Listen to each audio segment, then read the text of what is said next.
Teu amor me alcançou, numa cruz me resgatou, no teu sangue me lavou, livre sou.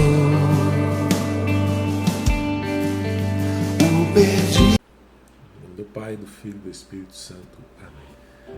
Boa tarde, meu nome é Carlos. Hoje estamos há 103 dias com o nosso estudo bíblico através de área espiritual do Instituto Reste. O evangelho de hoje está em João 11, 45 e 56. Naquele tempo, muitos judeus que tinham ido à casa de Maria e viram o que Jesus fizera, creram nele. Alguns, porém, foram ter os fariseus e contaram o que Jesus tinha feito. Então os sumos sacerdotes, os fariseus, reuniram o conselho e disseram: que faremos? Este homem realiza muitos sinais. Se deixarmos que ele continue assim, todos vão acreditar nele, e virão os romanos e destruirão o nosso lugar santo e a nossa nação. Um deles, chamado Caifás, sumo sacerdote em função daquele ano, disse: vós não entendeis nada? Não percebeis que é melhor que um só homem morrer pelo povo do que perecer a nação inteira? Caifás não falava isso por si mesmo, sendo sumo sacerdote em função daquele ano. Profetizou que Jesus iria morrer pela nação. E não só pela nação, mas também para reunir os filhos de Deus dispersos.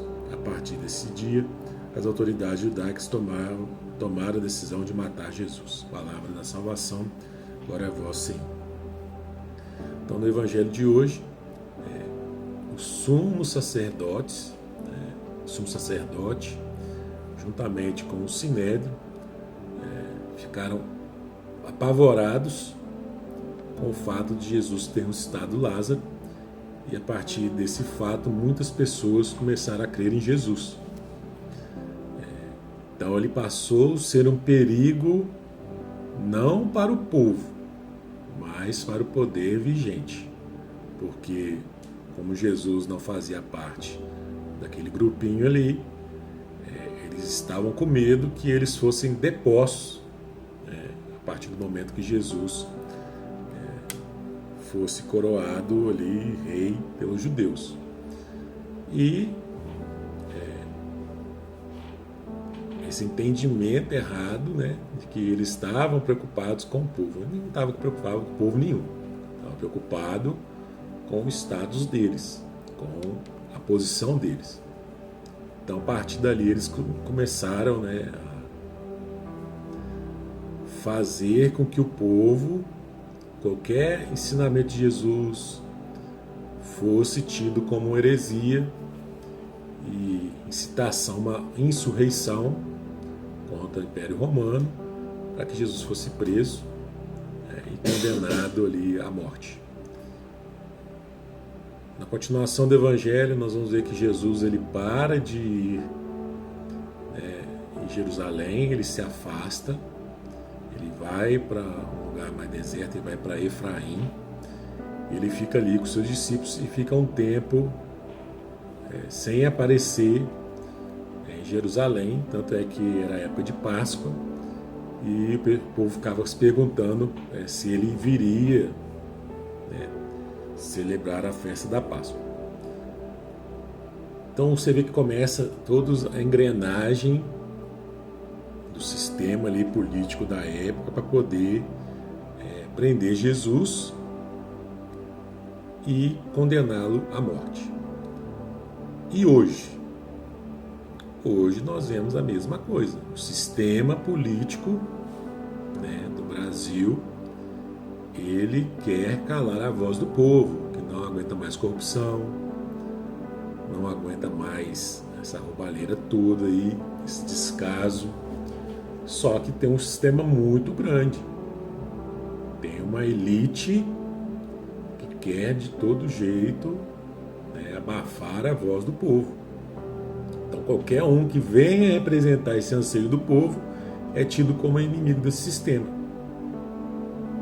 Então nós podemos ver aí as pessoas que foram condenadas pelo 8 de janeiro, pessoas que morreram na prisão e nem estavam no momento, na hora dos atos lá depredação, né, ali da Alvorada não, da Câmara, do Judiciário, e os baderneiros mesmo, aqueles que estavam ali fazendo baderna, ninguém foi preso. Foram presas pessoas que não ofereciam risco nenhum, né, para a democracia, porque estavam com Bíblia, bandeira do Brasil, e foram, né, condenados como querendo fazer uma insurreição aqui no Brasil. E era só pessoas querendo dizer que basta, chega dessa corrupção. E essas pessoas foram, né, condenadas sem um devido processo legal, pessoas que não tinham foro privilegiado foram julgadas lá na última instância do poder, para não ter mais como recorrer.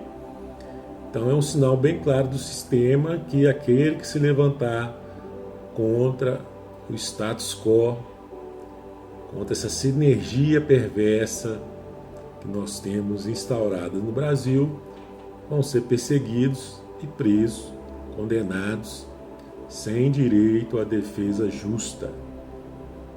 Então foi isso que aconteceu com Jesus e continua acontecendo com todos aqueles que querem realmente um país decente. Aqueles que estão no poder, usufruem desse poder há décadas, não querem sair. E não vão sair fácil. Então nós temos que pedir muita sabedoria a Deus para que Ele realmente intervenha sobre nossa nação, porque nós estamos vivendo aí um período que ele é tenebroso, porque aqueles, né, que fazem o mal, querem o mal, eles têm o poder da caneta, né, e usam eles a seu bel prazer. Nós estamos vendo aí, cada dia se tem um escândalo novo, se tem uma influência, né, do judiciário, na política, até no futebol, né, que seria uma área que não teria que ver essas questões de manipulação do judiciário, no âmbito que não é de Estado, é particular, é privado. Você vê as reuniões, né, que eles fazem de noite, né, as reuniões noturnas, do mesmo jeito que os fariseus faziam para tentar condenar Jesus, faziam os seus conchavos. Então a história, ela se repete. O ciclo é o mesmo, e nós estamos nesse ciclo de que pessoas que não fizeram nada além de protestar pacificamente foram presas, os baderneiros estão soltos porque eles eram infiltrados, né, das manifestações. Isso aí é evidente, que aqueles que fizeram os grandes estragos, que incitaram a violência, você vê que não foram presos.